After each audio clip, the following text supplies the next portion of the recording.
Pesach comes, the single most observed holiday in all of Jewish tradition. And we're used to Seders. And when you say, how was your Seder? Oh, I had 30 people. Oh, I had 50 people. I went to the shul, they had 250 people. We're used to large gatherings, and it's a wonderful thing. But recently, we got a question from someone who's not going to be able to get home for Pesach from school. Finals coming, because Pesach's a little bit late this year. And there aren't too many Jews in that particular school that she attends. And she wanted to know, she's going to be alone, but she wants to do something for Pesach. And we don't think about that. We don't think about being alone on Pesach when we think about these large Seders. What do we tell her?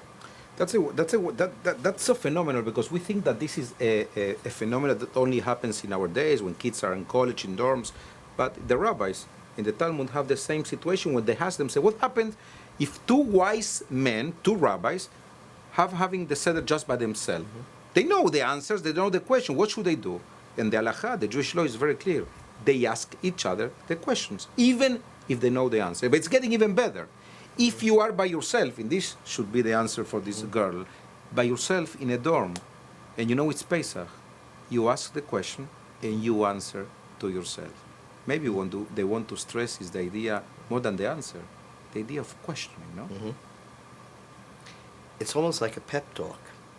You're almost like encouraging yourself, and we think of the word lahitpalel, to pray.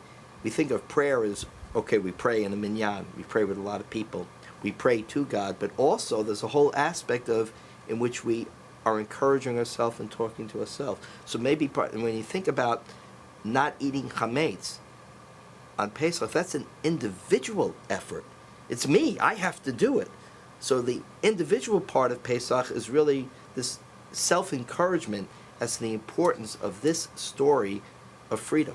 Freedom for Jews, freedom for everybody. If there is something I will tell this girl in the dorms, and I know it will not sound very halachic, but once she cannot make it, is there's speaker phones in our days. So turn the phone and be connected with your family. This will for sure ensure another generation of Jewish kids, the ones who know that should be in the table. This year they can, but L'Shana Haba, maybe this next year, if she asks the right question by herself and the answers, maybe next year she will be able to make it. We can go even further. They can Skype so they can see each other. Years ago, before any of this existed, but at least there were cell phones, but nobody was Skyping. I remember a rabbi, a colleague of ours in Israel, and when his children went off to the army, he was thinking, I've never not blessed my children on Friday night. So what he did was he would have a specific time right before Shabbos would begin, and he would call them, and they would answer the phone, and he would give them their blessing over the phone. And if they were in a situation, because in the army you can't always be there ready to answer the phone, he would leave them a message, and when they had an opportunity, they would open the phone and they would hear their father's blessing for Friday night. So we're blessed that we have this possibility of keeping connected, and what it tells us is, even when we're alone, we're never disconnected from the Jewish people. The story of Pesach is so big that nothing can stop it from being told. Chag Sameach. Chag Sameach.